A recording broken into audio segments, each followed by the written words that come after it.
വയനാട്ടിലേക്ക് പ്രധാനമന്ത്രി വന്ന വിമാനത്തിന്റെ തുക പോലും കേരളത്തോട് ചോദിക്കാൻ കേന്ദ്രത്തിന് മടിയില്ലെന്ന് മന്ത്രി പി രാജീവ്. കേന്ദ്ര സർക്കാർ ആവശ്യമായ തുക സംസ്ഥാനത്തിന് നൽകണമെന്നും അതിൽ വിവേചനം കാണിക്കരുതെന്നും മന്ത്രി പറഞ്ഞു.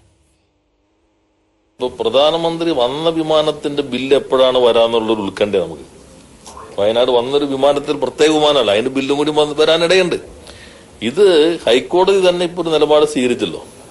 എന്നുവെച്ചാൽ ഇത്തരം ഘട്ടങ്ങളിൽ ചെയ്യുന്ന സഹായത്തിന് അങ്ങോട്ട് പണം ചോദിക്കുക, ഇങ്ങോട്ടൊന്നും തരാതിരിക്കുക.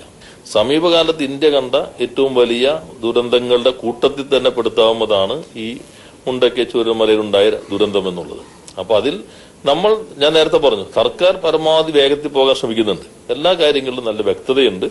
യൂണിയൻ ഗവൺമെന്റിന്റെ അർഹമായിട്ടുള്ള സഹായം നൽകണം. അതിനു പകരം കേരളത്തോടുള്ള ഈ തെറ്റായിട്ടുള്ള സമീപനമാണ് സ്വീകരിച്ചിട്ടുള്ളത്. അത് നമ്മൾ ഈ രാജ്യത്തിന്റെ ഭാഗമാണ്, നമ്മുടെ അവകാശമാണ്.